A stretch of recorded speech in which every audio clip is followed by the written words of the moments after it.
जय स्वामीनारायण। जय स्वामीनारायण। परम पूज्य महंत स्वामी जी, पूज्य संतगण, गवर्नर श्री, मुख्यमंत्री श्री और उपस्थित सभी सत्संगी परिवारजन,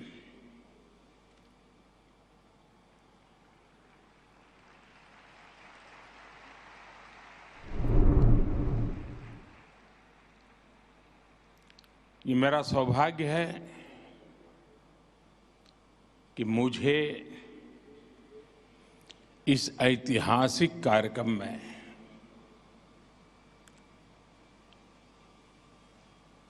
साक्षी बनने का, साथी बनने का और सत्संगी बनने का सौभाग्य प्राप्त हुआ है।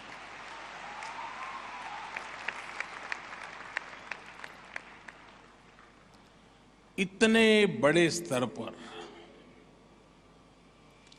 और 1 महीने भर चलने वाला ये कार्यक्रम, और मैं नहीं मानता हूं ये कार्यक्रम सिर्फ संख्या के हिसाब से बड़ा है,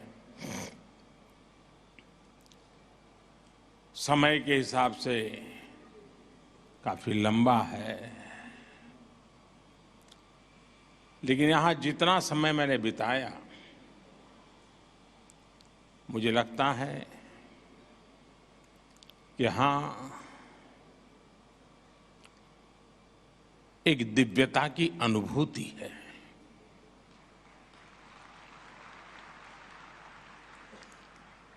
यहां संकल्पों की भव्यता है। यहां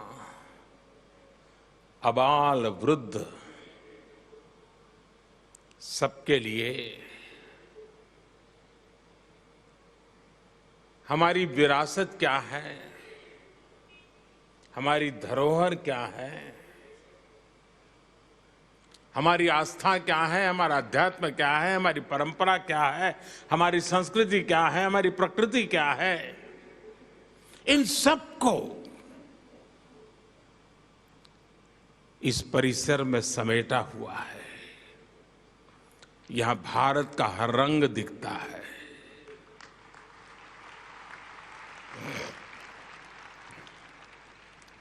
मैं इस अवसर पर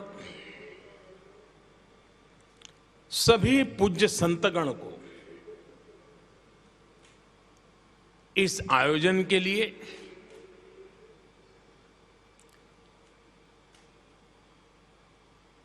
कल्पना सामर्थ्य के लिए और उस कल्पना को चरितार्थ करने के लिए जो पुरुषार्थ किया है, मैं उन सब की चरण वंदना करता हूं, हृदय से बधाई देता हूं और पूज्य महंत स्वामी जी के आशीर्वाद से इतना बड़ा भव्य आयोजन और ये देश और दुनिया को आकर्षित करेगा, इतना ही नहीं है, ये प्रभावित करेगा, ये आने वाली पीढ़ियों को प्रेरित करेगा।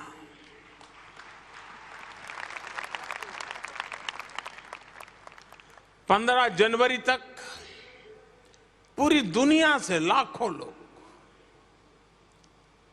मेरे पिता तुल्य पूज्य प्रमुख स्वामी जी के प्रति श्रद्धा व्यक्त करने के लिए यहां पधारने वाले हैं। आप में से शायद बहुत लोगों को पता होगा, यूएन में भी, संयुक्त राष्ट्र में भी प्रमुख स्वामी जी के शताब्दी समारोह मनाया गया और ये इस बात का सबूत है कि उनके विचार कितने शाश्वत हैं कितने सार्वभौमिक है, और जो हमारी महान परंपरा संतों के द्वारा प्रस्थापित वेद से विवेकानंद तक जिस धारा को प्रमुख स्वामी जैसे महान संतों ने आगे बढ़ाया, वो वसुधैव कुटुंबकम की भावना आज शताब्दी समारोह में उसके भी दर्शन हो रहे हैं। ये जो नगर बनाया गया है, यहां हमारे हजारों वर्ष की हमारी महान संत परंपरा, समृद्ध संत परंपरा, उसके दर्शन एक साथ हो रहे हैं। हमारी संत परंपरा किसी मत, पंथ, आचार, विचार सिर्फ उसको फैलाने तक सीमित नहीं रही है। हमारे संतों ने पूरे विश्व को जोड़ने, वसुधैव कुटुंबकम के शाश्वत भाव को सशक्त किया है। और मेरा सौभाग्य है, अभी ब्रह्म बिहारी जी स्वामी कुछ न अंदर की बातें भी बता दे रहे हैं।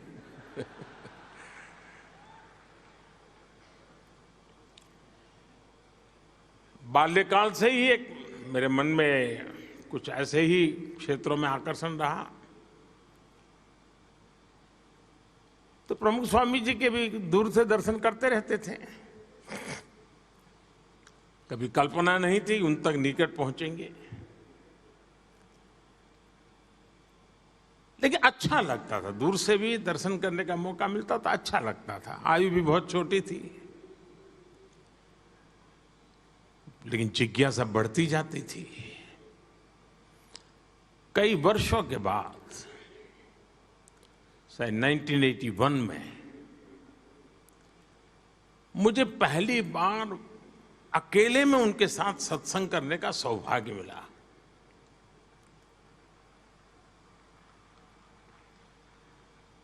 और मेरे लिए सरप्राइज था कि उनको मेरे विषय में थोड़ी बहुत जानकारी उन्होंने इकट्ठी करके रखी थी। और पूरा समय न कोई धर्म की चर्चा, न कोई ईश्वर की चर्चा, न कोई अध्यात्म की चर्चा, कुछ नहीं। पूरी तरह सेवा, मानव सेवा, इन्हीं विषयों पर बातें करते रहे। वो मेरी पहली मुलाकात थी, और एक एक शब्द मेरे हृदय पटल पर अंकुरित होता जा रहा था। और उनका एक ही संदेश था कि जीवन का सर्वोच्च लक्ष्य सेवा ही होना चाहिए। अंतिम सांस तक सेवा में जुटे रहना चाहिए। हमारे यहां तो शास्त्र कहते हैं नर सेवा ही नारायण सेवा है, जीव में ही शिव है।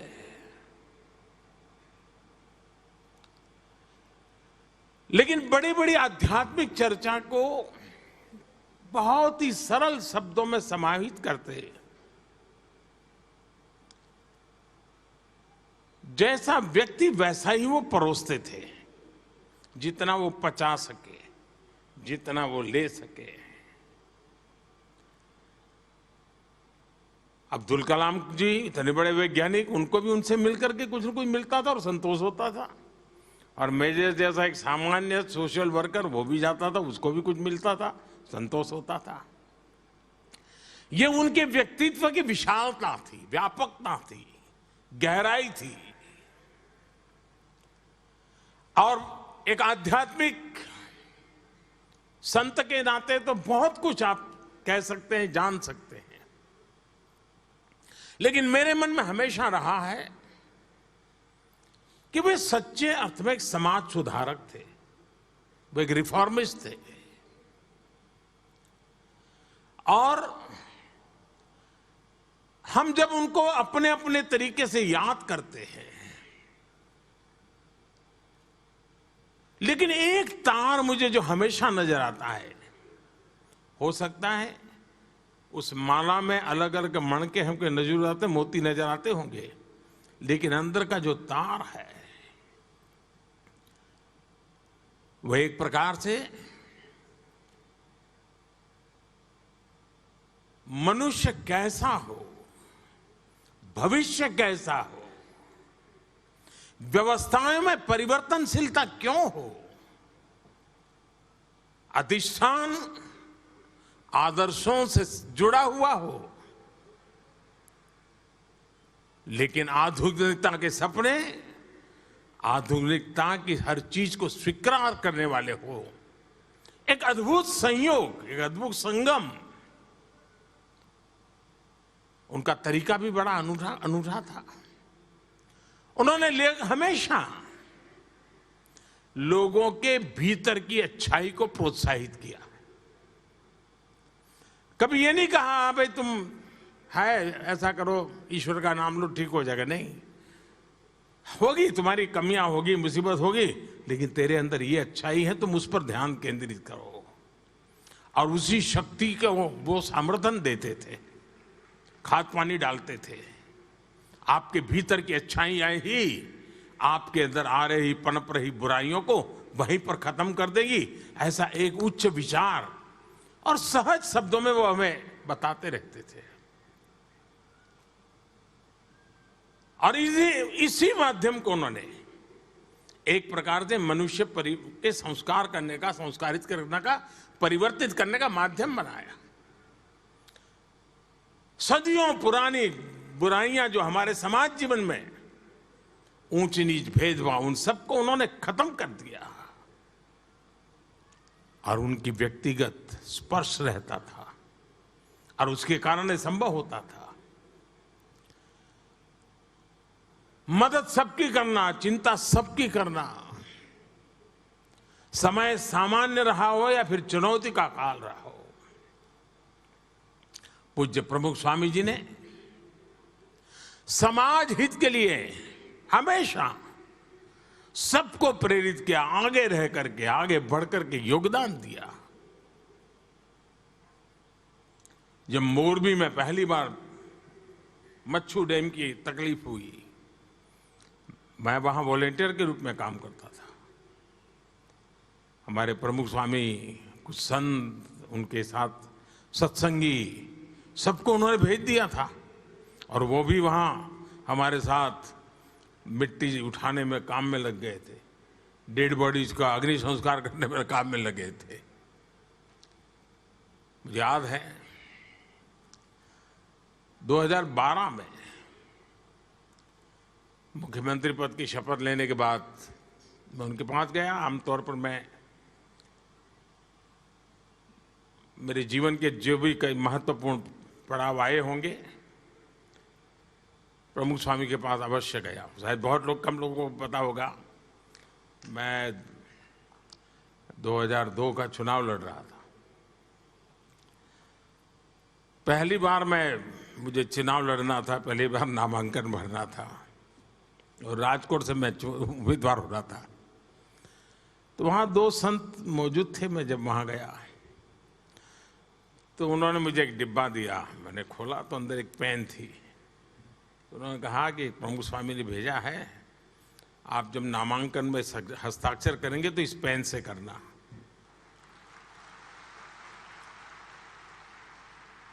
अब वहां से लेकर मैं काशी चुनाव के लिए गया, एक भी चुनाव ऐसा नहीं है जब मैं नामांकन करने गया और उसके लिए मुझे हस्ताक्षर करने के लिए पेन पूज्य प्रमुख स्वामी जी के व्यक्ति आकर के खड़े न हुआ। और जब काशी गया तब तो मेरे लिए सरप्राइज था, उस पेन का जो कलर था वो बीजेपी के झंडे के कलर का था।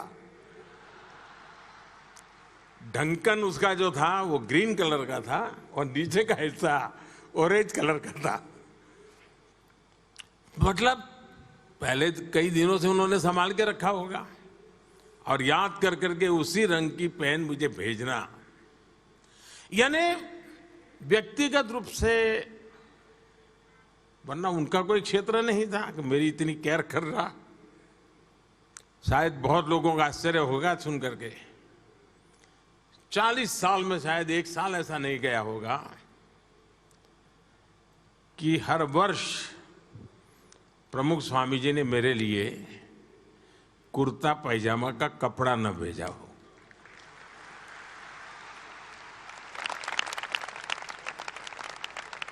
और ये मेरा सौभाग्य है। और हम जानते हैं बेटा कुछ भी बन जाए, कितना ही बड़ा बन जाए, लेकिन माँ बाप के लिए तो बच्चा ही होता है।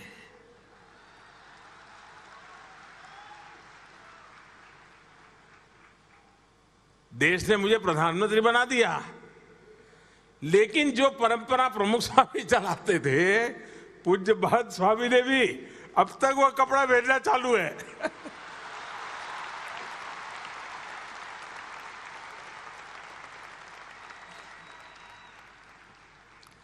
यानी ये अपनापन, और मैं नहीं मानता हूं कि ये संस्थागत पीआरशिप का काम है, नहीं, एक आध्यात्मिक नाता था, एक पिता पुत्र का स्नेह था, एक अटूट बंधन है। और आज भी वो जहां है होंगे, मेरे हर पल को वो नजर करते होंगे, देखते होंगे।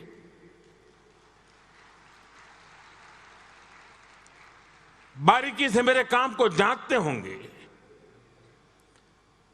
उन्होंने मुझे सिखाया, समझाया, क्या मैं उसी राह पे चल रहा हूं कि नहीं चल रहा हूं, वो जरूर देखते होंगे।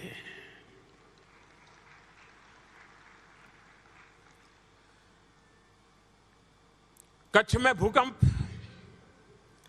जब मैं वॉलंटियर के रूप में कच्छ में काम करता था, तब तो मेरा मुख्यमंत्री का कोई सवाल ही नहीं उठता था। लेकिन वहां सभी संत मुझे मिले तो सबसे पहले, भाई तुम्हारी खाने की क्या व्यवस्था है? मैंने कहा मैं तो अपने कार्यकर्ताओं के यहाँ पहुंच जाऊंगा। नहीं, बोले तुम कहीं पर भी जाओ, तुम्हारे लिए यहाँ भोजन रहेगा, रात को देर से आओगे तो भी खाना यहीं खाओ। यानी मैं जब तक भूज में काम करता रहा, मेरी खाने की चिंता प्रमुख स्वामी ने संतों को कह दिया होगा, दे पीछे पड़े रहते थे मेरे। यानी इतना स्नेह, इतना। और मैं ये सारी बातें कोई आध्यात्मिक बातें नहीं कर रहा हूं जी, मैं तो एक सहज सामान्य व्यवहार की बातें कर रहा हूं आप लोगों के साथ। जीवन के कठिन से कठिन पलों में शायद ही कोई ऐसा मौका होगा कि जब प्रमुख स्वामी ने खुद ने होकर के मुझे बुलाया ना हो या मेरे से फोन पे बात न की हो, शायद ही कोई घटना होगी। मुझे याद है, मैं वैसे अभी वीडियो दिखा रहे थे, उसमें उसका उल्लेख था। 91-92 में श्रीनगर के लाल चौक में तिरंगा झंडा फहराने के लिए मेरी पार्टी की तरफ से एक एकता यात्रा की योजना हुई थी। डॉक्टर मुरली मनोहर जोशी जी के नेतृत्व में वो यात्रा चल रही थी और मैं उसकी व्यवस्था देखता था। जाने से पहले मैं प्रमुख स्वामी जी के आशीर्वाद लेके गया था, तो उनको पता था कि मैं कहाँ जा रहा हूँ, क्या कर रहा हूँ। हम पंजाब से जा रहे थे तो हमारी यात्रा के साथ आतंकवादियों की भीड़ हो गई, हमारे कुछ साथी मारे गए। पूरे देश में बड़ी चिंता का विषय था कि गोलियां चली, काफ़ी लोग मारे गए थे। और फिर वहीं से हम जम्मू पहुंच रहे थे। हम श्रीनगर लाल चौक तिरंगा झंडा फहराया। लेकिन जैसा ही मैंने जम्मू में लैंड किया, सबसे पहला फोन प्रमुख स्वामी जी का। और मैं कुशल तो हूं ना, चलिए ईश्वर तुम्हें आशीर्वाद दें, आओगे तो फिर मिलते हैं, सुनेंगे तुमसे कुछ क्या हुआ। सहज सरल। मैं मुख्यमंत्री बन गया। अक्षरधाम के सामने ही 20 मीटर की दूरी पर मेरा घर, जहां सीएम निवास था, तो मैं वहां रहता था। और मेरा आने जाने का रास्ता भी ऐसा कि जैसे ही निकलता था तो पहले अक्षरधाम शिखर के दर्शन करके ही मैं आगे जाता था। तो सहज नित्य नाता, और अक्षरधाम पर आतंकवादियों ने हमला बोल दिया तो मैंने प्रमुख स्वामी जी को फोन किया, इतना बड़ा हमला हुआ है, इतने लोगों, मैं हैरान था जी। हमला अक्षरधाम पे हुआ है, संतों पर क्या बीती होगी, गोलियां चली नहीं चली, किसको क्या, सारी चिंता का विषय था, क्योंकि एकदम से धुंधला सा वातावरण था। ऐसी संकट की घड़ी में इतना बड़ा आतंकी हमला, इतने लोग मारे गए थे। प्रमुख स्वामी जी ने मुझे कहा फोन किया तो, अरे भाई तेरा घर तो सामने ही है, तुम्हें कोई तकलीफ नहीं है ना?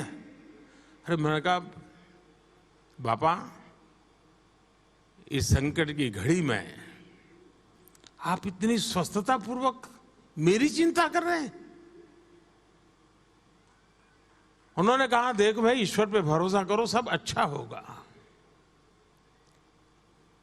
ईश्वर सत्य के साथ होता है। यानी कोई भी व्यक्ति हो, ऐसी स्थिति में मानसिक संतुलन, स्वस्थता, ये भीतर की गहन आध्यात्मिक शक्ति के बिना संभव नहीं है जी। जो प्रमुख स्वामी ने अपने गुरुजनों से और अपनी तपस्या से सिद्ध की थी। और मुझे एक बात हमेशा याद रहती है, हम लोगों को, मुझे लगता है कि वो मेरे लिए पिता के समान थे, आप लोगों को लगता होगा हम आपके गुरु थे, लेकिन मुझे एक और बात की तरफ मुझे ध्यान जाता है।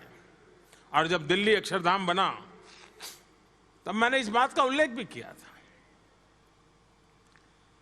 क्योंकि मुझे किसी ने बताया था कि योगी जी महाराज की इच्छा थी कि यमुना के तट पे अक्षरधाम का होना जरूरी है। अब उन्होंने तो बातों बातों में योगी जी महाराज के मुंह से निकला होगा, लेकिन वो शिष्य देखिए जो अपने गुरु के इन शब्दों को जीता रहा। योगी जी तो नहीं रहे, लेकिन वो योगी जी के शब्दों को जीता रहा, क्योंकि योगी जी के सामने प्रमुख स्वामी शिष्य थे। हम लोगों को गुरु के रूप में उनकी ताकत दिखती है, लेकिन मुझे एक शिष्य के रूप में उनकी ताकत दिखती है कि अपने गुरु के उस शब्द को उन्होंने जीकर दिखाया, और यमुना के तट पर अक्षरधाम बना करके आज पूरे दुनिया के लोग आते हैं तो अक्षरधाम के माध्यम से भारत की महान विरासत को समझने का प्रयास करते हैं। ये युग के लिए किया हुआ काम है, ये युग को प्रेरणा देने वाला काम है।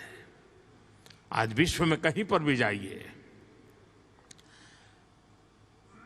मंदिर हमारे यहां कोई नई चीज नहीं है, हजारों साल से मंदिर बनते रहे हैं, लेकिन हमारी मंदिर परंपरा को आधुनिक बनाना, मंदिर व्यवस्थाओं को आध्यात्मिकता और आधुनिकता को मिलन करना, मैं समझता हूं कि एक बड़ी परंपरा प्रमुख स्वामी जी ने प्रस्थापित की। बहुत लोग हमारी संत परंपरा के बड़े, नई पीढ़ी के दिमाग में तो पता नहीं क्या क्या कुछ भर दिया जाता है। ऐसा ही मानते हैं। पहले के तो जमाने में कहावत चलती थी, मुझे माफ करना सब सत्संगी लोग, पहले से कहा था भाई साधु बनना है तो संत स्वामीनारायण के बनो, फिर लड्डू बताते थे। यही कथा चलती थी, भाई साधु बनना है तो स्वामीनारायण का बनो, मौज रहेगी। लेकिन प्रमुख स्वामी ने संत परंपरा को जिस प्रकार से पूरी तरह बदल डाला, जिस प्रकार से स्वामी विवेकानंद जी ने रामकृष्ण मिशन के द्वारा संन्यास्त जीवन को सेवा भाव के लिए एक बहुत बड़ा विस्तार दिया,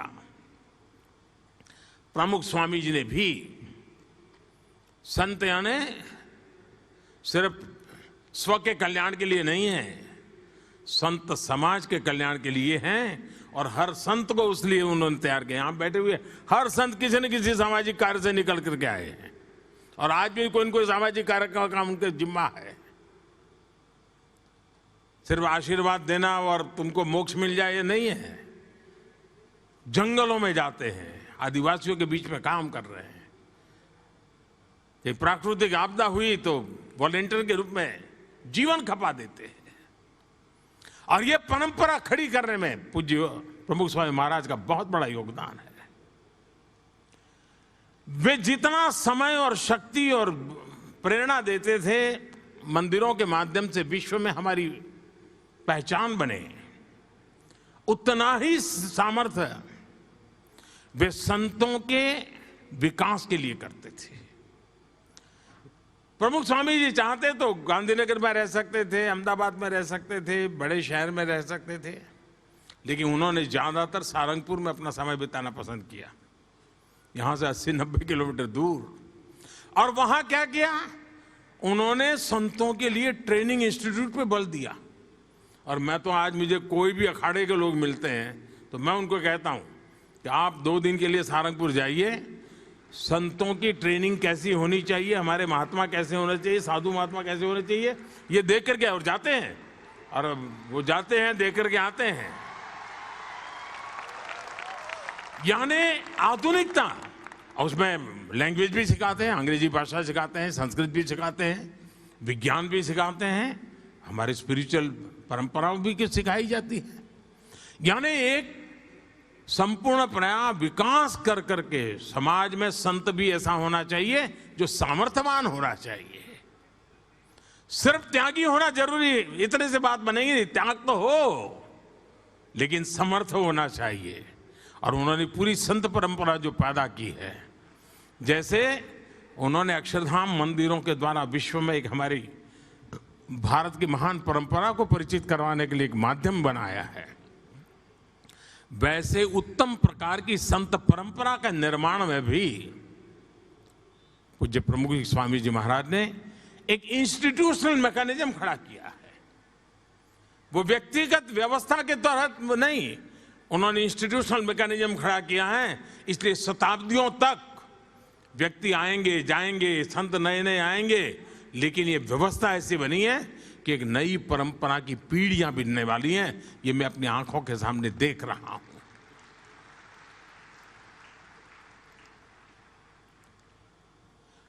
और मेरा अनुभव है, वो देव भक्ति और देशभक्ति में फर्क नहीं करते थे। देव भक्ति के लिए जीते हैं आप, देशभक्ति के लिए जीते हैं, तो उनको लगता है मेरे लिए तो दोनों सत्संगी हुआ करते हैं। देव भक्ति के लिए जीने वाला भी सत्संगी है, देशभक्ति के लिए भी जीने वाला सत्संगी होता है।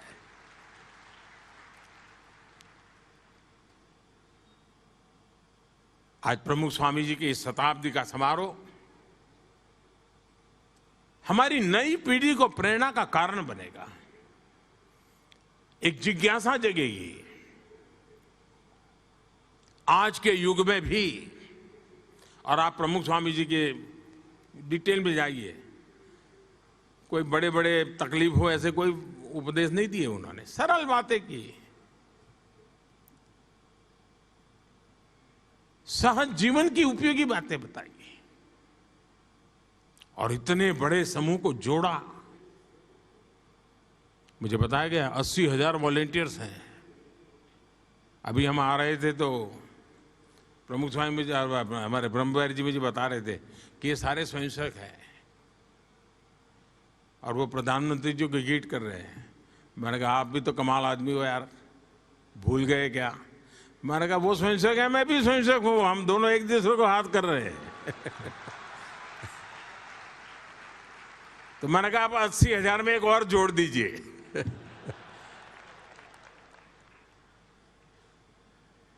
खैर बहुत कुछ कहने को है, पुरानी स्मृतियां इतनी आज मन को छू रही है, लेकिन मुझे हमेशा प्रमुख स्वामी की कमी महसूस होती रही है।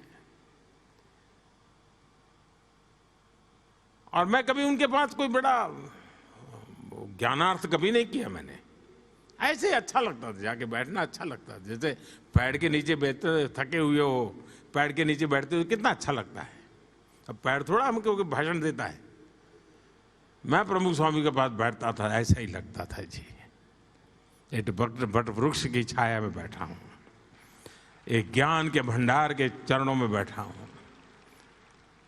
पता नहीं मैं इस चीज़ों को कभी लिख पाऊंगा कि नहीं लिख पाऊंगा, लेकिन मेरे अंतर्मन की जो यात्रा है, वो यात्रा का बंधन ऐसी संत परंपरा से रहा हुआ है, आध्यात्मिक परंपरा से रहा हुआ है। और उसमें पूज्य योगी जी महाराज, पूज्य प्रमुख स्वामी महाराज और आज पूज्य महंत स्वामी महाराज, बहुत बड़ा सौभाग्य है मेरा कि मुझे ऐसे सात्विक वातावरण में, तामसिक जगत के बीच में अपने आप को बचा करके काम करने का ताकत मिलती रहती है, एक निरंतर प्रभाव मिलता रहता है। और इसी के कारण राजसी भी नहीं बनना है, तामसी भी नहीं बनना है, सात्विक बनते हुए चलते रहना है, चलते रहना है, चलते रहना है। आप सबको बहुत बहुत शुभकामनाएं। जय स्वामीनारायण।